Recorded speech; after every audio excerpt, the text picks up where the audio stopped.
5 tahun nggak usah keluar negeri kalau perlu. Yang perlu keluar negeri, yang tugas. Presiden Prabowo sering keluar negeri. Saya diundang, ya kan, sebagai kepala Indonesia, kepala negara, dalam konferensi-konferensi penting oleh negara-negara yang penting, dan saya mewakili bangsa untuk mengamankan kepentingan bangsa. Demi efisiensi anggaran, Presiden Prabowo meminta para pejabat tak sering bepergian ke luar negeri kecuali tugas penting negara.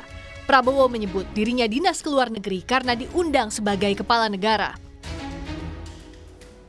Sebagai salah satu lembaga yang terkena pemangkasan anggaran, Ketua Komisi Yudisial Amzulian Rifai bilang anggaran gaji pegawai hanya cukup hingga bulan Oktober 2025 karena dari pagu anggaran KY tahun ini sebesar 186 miliar rupiah dipotong 54%, sehingga mengganggu biaya operasional. Kami diminta melakukan efisiensi, ya, segala hal, karena dengan anggaran yang ada, operasional saja sehari-hari itu agak terganggu. Apalagi dalam rangka menjalankan tugas pokok dan fungsinya, ya. Karena KY juga tidak cukup, karena gaji pegawai saja itu hanya cukup sampai bulan Oktober.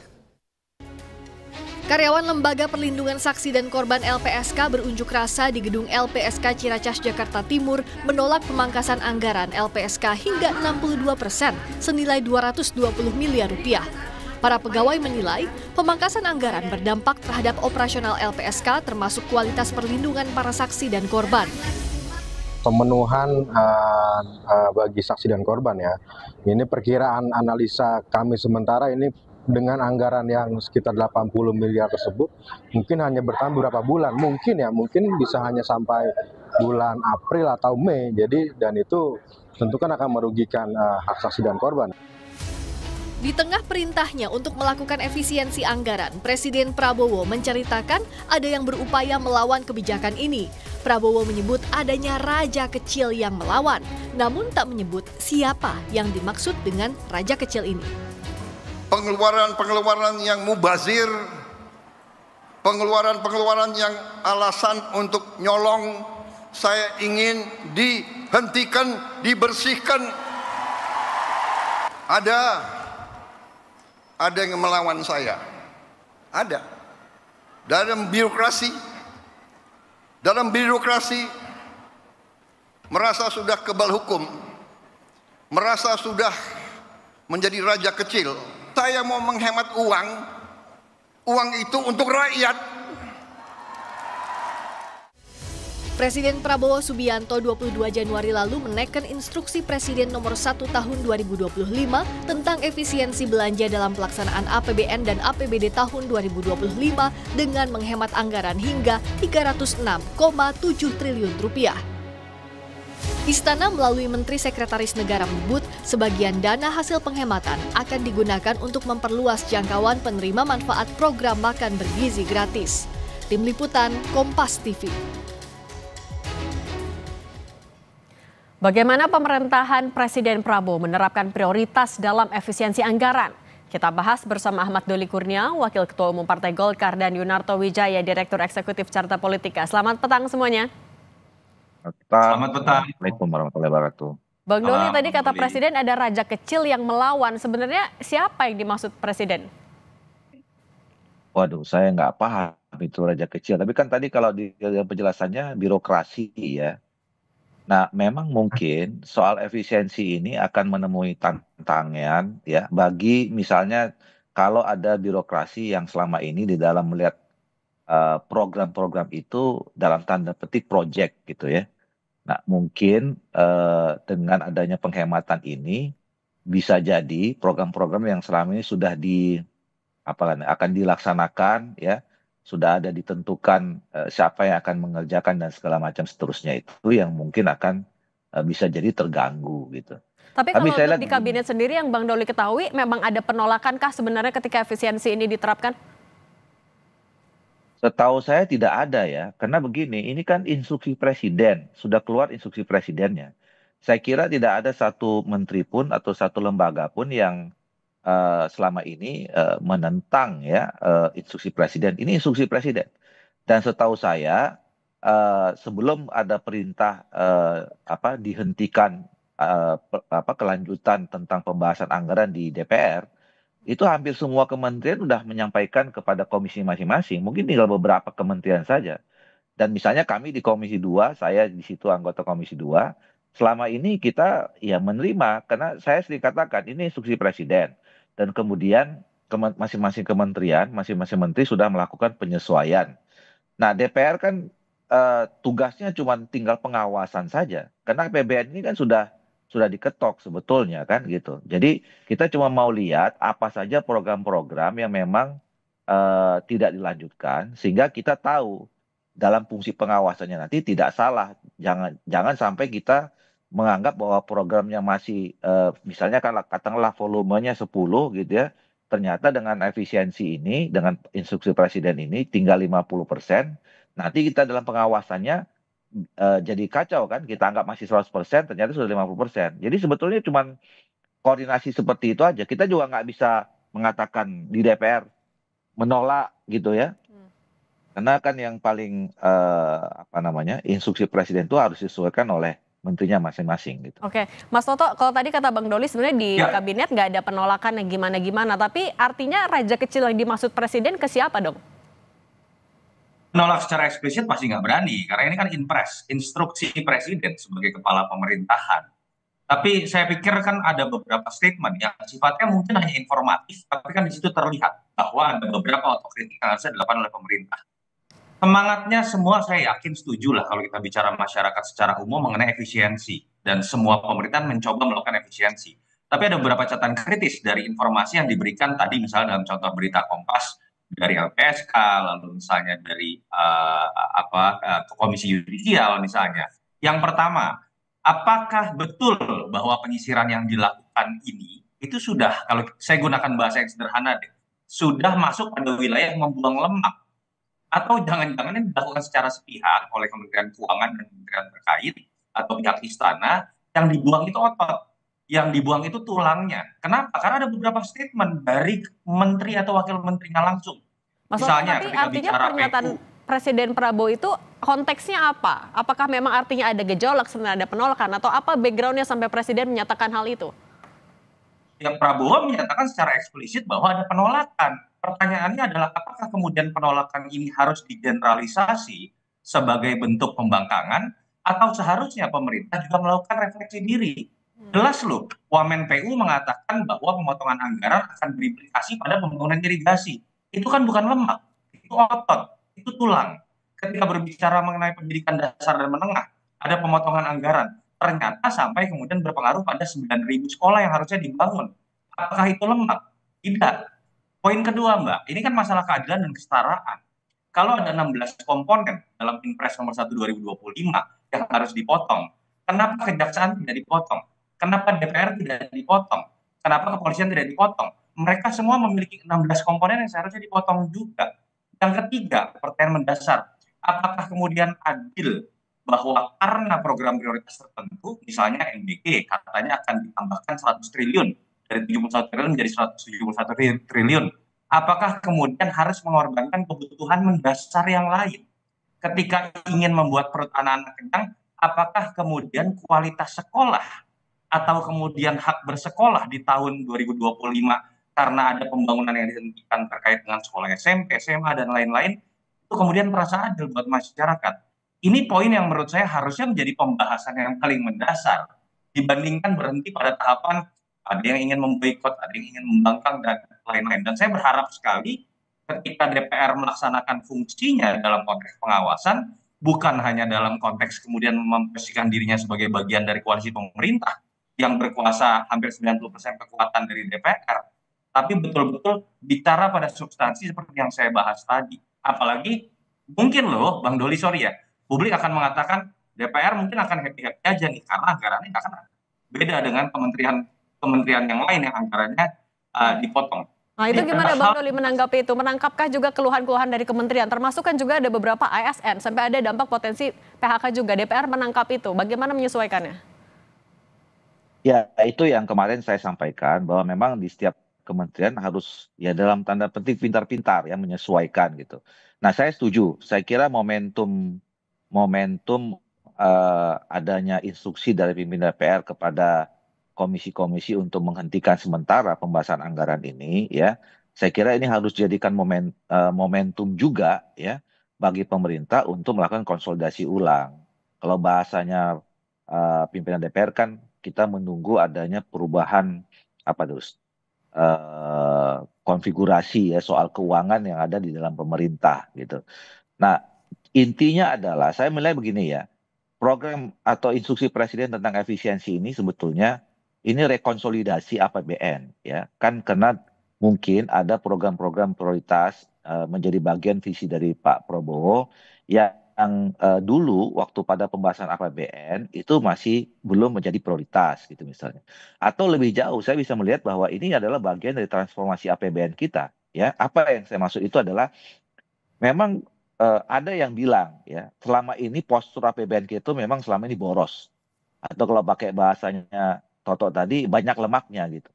Nah, kita tentu setuju dong bahwa lemak-lemak atau pemborosan ini kita harus apa namanya kita bersihkan ya sehingga nanti kalau ini bisa berhasil ya saya katakan ini kan juga mendorong supaya para bapak ibu birokrasi kita menjalankan fungsi tugas pokoknya ini bisa menjadi lebih produktif artinya anggaran yang tadinya dihematkan artinya kan harus dibayar dengan kinerja yang produktif tingkat tinggi gitu. Nah, Bang Doli, kalau Nah, saya misalnya kira memang mau dialokasikan untuk program yang lebih prioritas, kenapa tidak semuanya, tidak semua kementerian lembaga dikenakan efisiensi dalam Inpres? Tapi jangan dijawab dulu, kita lanjutkan di dialog Kompas Petang usai berikut ini. Kita lanjutkan dialog bersama Ahmad Doli Kurnia, Wakil Ketua Umum Partai Golkar, dan Yunarto Wijaya, Direktur Eksekutif Carta Politika. Bang Doli, kalau respon dari para kepala daerah yang ditangkap DPR, terutama dari kader Partai Golkar, terkait efisiensi ini seperti apa sih? sebenarnya gini, kalau kita lihat ya, niat dari pelaksanaan efisiensi ini kan bagus ya. Dua kata kuncinya ya, satu hemat, yang kedua untuk rakyat. Nah, untuk rakyat itu kan direpresentasikan dengan program-program yang down to earth ya. Makan bergizi gratis, cek kesehatan gratis, kemudian listrik disubsidi untuk rakyat dan segala macam itu. Jadi itu sangat program-program yang sangat populis. Nah, yang kedua hemat. Nah, hemat ini kan tentu nggak ada orang yang nggak sepakat hemat. Nah, apalagi tadi kita katakan banyak yang mengatakan bahwa postur APBN kita selama ini boros. Jadi niatnya baik. Nah, jadi kalau niatnya baik, saya kira kita semua pasti mendukung. Nah, tinggal apakah kemudian ini semua tepat sasaran, ya? Tepat Nah, kalau sasarannya niatnya dua. baik, tadi kenapa tidak semua kementerian lembaga aja diratakan kena pangkas? Kenapa ada 17 KL yang nggak kena? Itu tadi, itu yang saya katakan. Ini saya kira harus dipetakan. Ya, tadi kalau pakai pinjam bahasanya Pak Toto ini, mana kalau boros itu kan yang nggak bagus itu lemak kan kalau dalam tubuh kita ya ada tulang ada otot. Nah ini yang saya kira mungkin harus dipetakan ya mana tepat sasarannya itu tepat sasaran yang dihemat mana.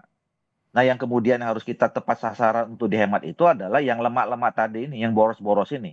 Nah ini saya kira harus mudah-mudahan sebelum kemarin Inpres itu keluar harusnya ini sudah clear ya. Wajah yang sekarang kita lihat mana kementerian yang memang dipotong sekian persen, mana yang lebih besar, mana yang kecil, itu adalah harusnya memang setelah dipetakan bahwa semua yang dipotong itu adalah yang lemak-lemak yang boros-boros itu gitu. Oke. Nah, bahwa kemudian sekarang ke apa namanya ada reaksi dan segala macam itu ya mungkin momentum tadi saya katakan ini ya, momentum untuk tidak dibahasnya tidak dilanjutkan pembahasan di DPR, mungkin bisa dijadikan juga untuk momentum supaya pemerintah memetakan ulang soal itu. Oke, kalau Mas Toto melihatnya kan tadi kata Bang Doli sebenarnya udah clear, tapi kalau menurut Mas Toto di kalangan di kabinetnya, di menteri-menteri sudah clear kah soal efisiensi itu? Kalau sudah clear tidak akan ada informasi yang diberikan oleh menteri-menteri terkait kebutuhan mendasar yang akhirnya kemudian harus mereka buka ke publik. Itu kan protes secara implisit yang saya pikir konstruktif sifatnya dan harusnya pemerintah terutama terkait dengan orang-orang atau pihak-pihak yang dipercaya istana untuk menyisir anggaran atau efisiensi ini untuk mendengar. Dan terbukti akhirnya kan ketika sudah ada surat dari Wakil Ketua DPR untuk menyatakan rapat dihentikan terlebih dahulu, artinya kan memang ada evaluasi di situ. Saya berharap evaluasinya bukan sekedar negosiasi angka, tetapi berbicara hal yang misalnya tadi Bang Doli sebutkan ada 2 poin penting. Pertama, refocusing terhadap sesuatu yang sifatnya memang lebih mendasar buat masyarakat, kedua penghematan. Poin pertama menurut saya ini harus jadi evaluasi paling mendasar. Contoh, apakah betul bahwa efisiensi dari hampir semua sektor itu tepat ketika kemudian dipaksakan hanya kepada beberapa program prioritas dari pemerintah? Atau jangan-jangan ini lebih kepada upaya untuk menyenangkan presiden saja yang tidak kemudian berani diungkapkan dengan bahasa yang sesuai dengan data-data. Contoh, saya berikan contoh konkret. MBG, makan bergizi gratis. Target ambisius 400 triliun. Sekarang ingin dicoba 171 triliun dari 71 triliun. Buat saya yang bisa membiayai anak saya makan siang untuk sekolahnya, buat saya tidak adil. Kalau ada anggaran dari pendidikan yang diambil, yang harusnya itu jatah orang-orang penyapu jalanan, petani, dan lain-lain, untuk memberikan anak saya makan 10.000 perak, yang saya tidak bisa berikan makannya. Artinya kan di situ mungkin harus ada evaluasi, MBG tidak perlu dipaksa ke semua siswa, apalagi kalau harus mengorbankan anggaran di sektor lain yang mendasar. Yang kedua terkait dengan penghematan. Bagaimana kemudian tadi yang kita sudah sebutkan, apakah kesetaraan ini sudah terlihat? Kalau ada kunjungan dinas, FGD kata Pak Prabowo dengan keras, nggak perlu lagi kajian ke luar negeri. Pertanyaannya, di DPR ada nggak kegiatan itu? Ada. Di kepolisian ada nggak kegiatan itu? Ada. Di Kementerian Pertahanan ada nggak? Kenapa tidak dipotong? Ini kan tidak bisa selera penguasa sesuka-sukanya. Yang ketiga, jangan sampai Pak Prabowo masuk pada wilayah gajah di pelupuk mata tidak terlihat, semut di seberang lautan terlihat. Apakah Pak Prabowo misalnya sudah bisa memastikan bahwa menteri-menterinya tidak naik bisnis, tidak naik jet pribadi, tidak membawa rombongan yang sedemikian banyak ketika kunjungan keluar kota atau keluar negeri? Mas Toto, artinya kalau efisiensi Pak ini Prabowo kemudian bisa bersikap tegas, saya pikir masyarakat akan mendukung. karena kalau misalnya efisiensi ini dialokasikan mayoritas untuk makan bergizi gratis, apakah publik akan bisa semudah itu mencerna rencana ini sebenarnya? Ini bukan masalah mencerna ya. Pertanyaannya kemudian adalah makanan bergizi gratis sebuah program yang menurut saya luar biasa. Tapi ketika masuk ke dalam detail anggaran, akhirnya kan ada sebuah keputusan yang harus diambil ketika berbicara mengenai hak rakyat. Tadi saya berikan contoh paling konkret. Saya merasa anak saya tidak boleh seharusnya diberikan makan bergizi gratis kalau sampai itu disebabkan dari anggaran yang diambil dari anggaran pendidikan, anggaran kesehatan, yang seharusnya itu menjadi hak orang miskin. Karena saya sudah bisa membiayai anak saya untuk makan siang. Itulah yang menyebabkan menurut saya berharap sekali orang-orang terdekat Pak Prabowo itu bisa kemudian memberikan sebuah masukan yang sifatnya konstruktif, kritis, termasuk masukan dari masyarakat, termasuk mengenai program makan bergizi gratis yang niatnya sangat baik, tapi jangan sampai karena populisnya dilakukan secara serampangan dan mengorbankan anggaran di sektor yang lain. Nah, Bang Doli, itu gimana kalau misalnya kebijakan populis ini jangan sampai serampangan? Apakah DPR juga akan mendorong keluhan ini kepada Presiden? Atau mungkin dari fraksi Golkar juga antar partai politik akan membahas ini? Setuju, saya kira kan ini sudah diberi tanggung jawab kepada Badan Pangan ya, yang itu mitranya adalah Komisi 9. Nah, kami di Komisi 9 dari Partai Golkar juga sudah minta kepada fraksi Partai Golkar untuk betul-betul memberikan dukungan ya terhadap badan ini. Dukungan itu termasuk bagaimana kita membantu supaya memang program ini tepat sasaran ya. Program ini tidak juga justru menimbulkan keborosan-keborosan baru gitu ya. Karena di anggaran kan besar sekali ini ya. Total kalau tidak salah nanti tahap ini ada 171 triliun ya. Dan saya kira untuk sebuah badan yang baru kemudian mengelola uang sebesar 771 triliun melibatkan 86 juta sekian manusia Indonesia, ini bukan pekerjaan yang mudah gitu loh. Ya, hati-hati dengan program anggaran yang terlalu besar dan kemudian melibatkan itu, ya mungkin saja ya ada potensi-potensi juga terjadi penyimpangan, kebocoran dan segala macam. Nah, itu bentuk dukungan yang kita berikan dari Partai Golkar. Jadi supaya memang betul-betul program yang niatnya sangat baik, sangat mulia ya untuk kepentingan rakyat ini betul-betul memang terimplementasi dengan benar, kira-kira gitu. Oke, nah Mas Toto, ini kan pembahasan di DPR juga ditunda. Apa yang sepatutnya dilakukan oleh pemerintah dan DPR? Dan dengan kemudian dievaluasi, ditunda, apakah ini juga mencerminkan perencanaannya yang belum matang? Iya, ini yang saya pikir harusnya bisa jadi pembelajaran bukan hanya dalam konteks per kementerian ya atau per program, tapi lebih daripada itu manajemen pengambilan keputusan dari istana. Katakanlah kita masih mencoba memahami bahwa Pak Prabowo masih dalam tahapan konsolidasi juga. Dan ini harusnya bisa jadi sebuah pembelajaran dan apa yang harus dilakukan dalam waktu dekat. Ya saya pikir DPR pertama kan koordinasi dengan kementerian teknis. Saya curiga bahwa apa yang sudah diputuskan dalam Impres itu sepertinya sifatnya top down atau jangan-jangan sepihak, sehingga kemudian kementerian teknis pun baru kemudian menghitung belakangan, yang kemudian beberapa di antaranya di-spill ke publik dan menunjukkan bahwa ada sesuatu yang bersifat bukan lemak tapi otot dan tulang yang dibuang. Sehingga dari sini harus ada evaluasi menyeluruh, termasuk tadi bagaimana keberanian dari DPR, keberanian dari terdekat orang-orang Pak Prabowo untuk kemudian menerjemahkan program-program mulia, istilah tadi Bang Doli, itu tidak secara serampangan. Dalam konteks kita tahu hampir seluruh negara di dunia sekarang mengalami problem cash flow. Tapi ketika efisiensi itu dilakukan dengan cara serampangan, yang terjadi adalah bumerang buat pemerintah dalam mengatur cash flow ke depan. Semoga niat mulia Pak Prabowo dengan beberapa program populisnya tidak diterjemahkan dengan cara yang salah oleh orang-orang terdekatnya. Nah, Bang Doli, tapi yang dikatakan Mas Toto tadi bagaimana? Apakah sebenarnya ini memang satu arah Impresnya ke menteri-menteri terkait kemudian disuruh menerjemahkan setelah Impres itu ada? Saya kira iya, sifatnya Impres itu kan namanya instruksi ya. Ya masing-masing menteri harus menerjemahkan itu ya bagaimana pada dua hal tadi itu menurut saya ya, penghematan dan juga ada program-program yang memang pada rakyat. Dan kalau kita lihat kan itu yang di efisiensi itu kan soal perjalanan dinas sebagai besar ya, terus kemudian kegiatan seremonial, kemudian seminar dan segala macam gitu. Nah kalau dari sisi itu kan menurut saya bagus. Nah tinggal ternyata rupanya ya dalam percobaan itu ada misalnya penghematan-penghematan yang berdampak kepada masalah-masalah yang juga penting untuk rakyat. Nah ini yang harus kemudian diantisipasi ya. Misalnya contoh ya, kalau tadi ya seminar apa dan segala macam itu dilaksanakan, ternyata itu kan berdampak kepada MICE ya, yang itu juga adalah pekerjaannya lah rakyat-rakyat yang kelas menengah ke bawah. Ini juga saya kira juga harus dipikirkan. Oke, ini harus diantisipasi dan juga dievaluasi. Bang Doli dan Mas Toto, terima kasih sudah berbagi di Kompas Petang. Sehat selalu semuanya. Sama-sama.